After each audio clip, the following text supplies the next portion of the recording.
Game number 2 here on Shakuris Plateau, chosen by TLO. We have spawning in the top left location, QIM's Nestea, up 1-0 in the series, having won game number 1 with an aggressive Zergling Baneling attack against the hatch firsting TLO. And speaking of Liquid TLO, the innovative Zerg player, having switched recently back to Zerg after switching to Terran, I suppose, Liquid TLO is the blue Zerg here on the map. Shakuris Plateau. This was TLO's choice, so really this is the map that he feels most comfortable playing ZvZ on, I guess, on the brink of elimination. He has to win this game if he wants to force it to a game number 3, but neither player will be eliminated based on the results of this match. So we'll see what the players opt to go for. Neither of them is opting to go for a pool before their first Overlord, so we'll be seeing at least a tiny bit longer of a game, but this doesn't rule out, aggressive openings like what Nestea did last game. We'll see if he decides to go for the same thing. I doubt it. I would imagine both players, or at least TLO, to play a bit safer, really, so he doesn't lose to some type of aggressive push from Nestea. But Nestea, being up 1-0, he can afford to be greedy if he wants to. He could go for the hatchery first. And, if he loses to a 10 pool, so be it. He can always win in the game 3. So it really just depends on how the players want to play. It looks like both of them deciding to prove me wrong, go for the hatch, or will be going for the hatch first. And after that, we'll see what they decide to go. Now, both players, I wouldn't be surprised to see them go for a Baneling nest at some point after their spawning pool, because as a Zerg player, you always need to be wary of just 2-base mass speedling, and it can be very, very difficult due to the larva mechanic to hold on to that push if you don't have something that can kill Banelings or kill Zerglings cost effectively. Nestea is being a little bit greedy. He droned up to about 16 before he dropped his pool. TLO, on the other hand, dropped his pool right away after the hatch. Didn't want to lose to any, middling speed pool. So Nestea going to take a tiny, tiny minor advantage off of that. Nestea is also getting his gas a tiny smidgen of a bit faster than TLO, but TLO right on his tail. So both players really just mirroring each other to an extent. That's the thing about ZvZ, is you can keep your Overlord over the hatchery and sort of see what your opponent is doing and then react based off that. Be like, okay, you made your spawning pool, I'm going to make a drone and then make my spawning pool. So I'll have a slight lead about you and over you, and because of travel time, I won't lose to any sort of aggression if you do. So both players just macroing up. The hatcheries are popping for both of them. A little bit of a drone transfer from TLO. We'll see if Nestea decides to. Doesn't look like it. Maybe a spine crawler to deal with Banelings.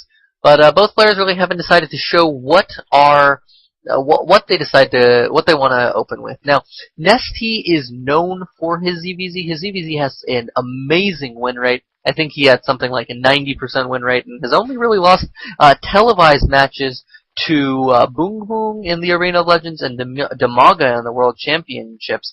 He did later lose another series in MLG, but I won't tell you to who. So we will see if he can, keep that run going, if he can beat TLO here in game number 2. Or if he will, fall to the zaniness that TLO often brings to the table. Now, kind of interestingly, this Overlord can easily be picked off by TLO, but just doesn't really seem aware of it. It's just out of vision. Now, we see that TLO is going for the Baneling nest, and Nestea is going for the Roachborn. So this is a bit of a continued rock, paper, scissors, right? So if you make roaches, you'll be able to deal with Banelings from your opponents. You'll be able to deal with Zergling Baneling. However, your roaches won't be able to deal with mass speedling. And Baneling beats mass speedling. So TLO, taking the standard approach to, make that Baneling nest, make a spine crawler because my opponent might be going mass speedlings, might be going Baneling. But Nestea kind of outthinking, being like, you're probably going to go Banelings. I'm going to go roaches instead and be one step ahead of you in the tech. Because a lot of ZvZs do end up going toward a roach-based mid-game. So we do see that Nestea is slightly behind in drones by about 3, but not really all that big of a deal. TLO kind of sharking around with his speedlings. I don't know, did Nestea or TLO see anything? No, neither player really knows what's going on. Nestea does know about this Overlord, can spot what this Overlord can see over here, but nothing too significant revealed by that. He is going to try and do some scouting with this Zergling, but it looks like we're just going to see a bunch of Speedlings, and then it's going to get whacked by that Spinecrawler. Now, a bunch of Zerglings are coming over for TLO, but Nestea is more than prepared. He has about, wow, he has 10 roaches, really. The macro from Nestea is incredible. He has had to cut some drones for this, though.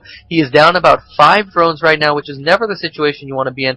And I think TLO should just pull back as soon as he sees these roaches. He is going to do so, and he should be content with the fact that, okay, I am ahead in terms of harvesters, but this might cost him these 7 drones that he made, because he said to himself, oh, my opponent has too many units, I can't kill him, I need to go ahead and drone up. But really the answer should have been, oh, my opponent has roaches, I can't really answer that, I need to make some units. Instead, he's opted to make a bunch of Spinecrawlers, which if they finish, should prove to be enough, and he'll be in a commanding lead. He's up 9 drones, but if he can't hold, then he could be in a lot of trouble, because these 10, 12 roaches will be able to do a lot of damage to his economy before they're driven out. And they are going to get in before the Spinecrawlers finish. These Banelings and Speedlings might be able to delay long enough for the Spinecrawlers to finish, and it looks like that's going to be the case. We see that there's only 9 roaches now, and the Spinecrawlers are popping up. The roaches don't look like they're going to be able to get up the ramp by the time in time to get away from these Spinecrawlers, and so very, very nice defense there from TLO. He is up now 8 drones. He held that off beautifully. He has a very nice defense up in the front, and he's beginning his lair. We see that Nestea also doing the same thing, having seen the lair start up. So we'll see what Nestea decides to go for. He is getting all 4 of his gases, so we might be seeing the Nestea Mutalisk style. He really sort of brought that into the vogue during the finals against Losira, and a lot of people are sort of hailing that as the new future to ZvZ. TLO is kind of moving around, making sure his opponent hasn't taken a 3rd base, but yes, I would expect to see Mutalisks from Nestea, and I don't know what TLO is doing. I mean, TLO does have all of these Spinecrawlers up, and a lot of times you will get a bunch of Spinecrawlers in the front if you are going to go for Mutalisks, just because, you know, Mutalisks, you want to bank up money, and so you need some defense against potential roach pressure from your opponent. But neither player has really decided. Okay, we do see TLO getting his Spire. It is now even on drones, so a much better situation. This Baneling is going to get a nice little group of Nestea's Zerglings, but we see that Nestea also going for a Spire. I actually haven't seen too many cases of Mutalisk versus Mutalisk. A lot of times one player goes Mutalisk, the other player is going for Roaches, and it has to transition into Hydras. In that case, the Mutalisk player goes for Mutabane to deal with the light Hydras. The Mutalisk can do a lot of damage to them. But we see that TLO is forcing Nestea back with these Banelings. Nice control there. We see that Nestea isn't able to, you know, pick off any of these Banelings with singular Zerglings, and just a really nice dance we see in the middle. So this is sorry. This is why ZvZ can be so stressful, because that Baneling decided he didn't want to live anymore and just ran away. TLO making a lot of Banelings, a little bit of an odd decision there. I think he knows that. I don't know why he did that, actually, because that is a lot of Mutalisks. We see 8, 200, 400, so about that cost him 4 Mutalisks, which is an odd decision, but he is going to have a lot of Banelings, about 24 of them, and we'll see what he decides to go for. He could do a lot of damage here if he can just bypass the Roaches. They do have speed as well. I think he expects his opponent to go for Hydralisks in response to his Mutalisk, because, you know, you have Roaches, you're probably upgrading Roach speed, which means, or sorry, Roach attack, which means that you might as well, you know, keep going down that road, get those Hydralisks in response to them, go for the Roach Hydra army. But instead, Nestea has not made really any more Roaches other than these for defense, and he's getting the Mutalisks as well. We do see that it looks like both of them are going to be about even in the Mutalisk count. TLOs are flapping their wings away, probably going to go and try and harass the natural, or main. There is a Spore Crawler up for Nestea, but he doesn't know explicitly the Spires there. Now both players are aware that they've both gone for the Mutalisk. We see a 3rd base up for TLO with gases already taken, so if he can maintain that, if he can keep that 3rd base, that's going to give him a very, very strong advantage, just because he'll be able to make more Mutalisks. Now, one thing that a lot of people make a mistake of is when they go for Mutalisks, they end up getting +1 attack, but the +1 Carapace is just a stronger choice, because the bounce damage from a Mutalisk is going to be reduced initially, and so then every subsequent one is going to be reduced as well, which means that the armor upgrade almost works 3 times rather than just it works 3 times, whereas the air attack doesn't provide as much of a benefit. Now we see that Nestea is also taking his third base. The TLO is mining from all of these, and we see that both of them are just continuing to make Mutalisks. They're basically even a little bit of an engagement here. I don't know if TLO wants to do this. I mean, if we look, it looks like there's about 9 Mutalisks versus 6. TLO is going to have all of these banelings, and we see that Nestea is actually moving in to try and take out the third base with his roaches, but TLO is going to take out, is he going to take, this is a very, very close battle, and no, it looks like Nestea gets the lead in that engagement, but the roaches are here, the banelings are going in, they take out the roaches, not something you see every day. I know Nestea has done it before, trying to use banelings on roaches, but TLO is no Nestea, he is not able to take out the roaches. This third base is probably going to go down. We see more Mutalisks being made by both players, and we see TLO is getting the flyer attacks +1, and Nestea, being the professor of Zerg that he is getting the Carapace. He knows this is going to benefit you more in Mutalisk engagements than this, and if you're going Muta versus Muta, you're going to want to win those Mutalisk engagements. Nestea, meanwhile, is taking his third and his fourth base. Interesting choice. TLO re-expanding to a third over here. So both players just really going into the late game, and I'm curious to see how to play this Muta style. So Nestea does have about a 10 supply lead in Harvesters. He also has about a 10 supply lead. So that's really where the advantage is. And the longer this game goes on, the more of an advantage Nestea is going to have. We see him getting Spore Crawlers and Spine Crawlers to deal with anything that TLO might throw at him, and more Mutalisks. 13 versus 12, Nestea holding the slight lead.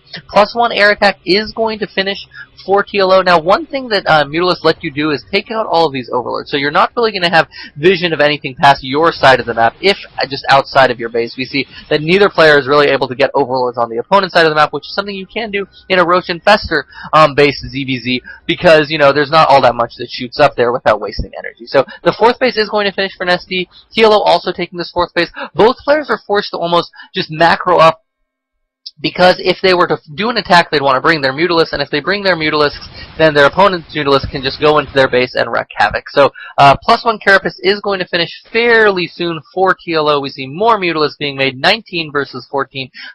TLO is actually falling slightly behind right now. We're going to see he's going to be at about a 3 or 4 Mutalisk disadvantage, and now there's Zerglings as well. These Zerglings are going to fall to the Banelings if they aren't controlled properly.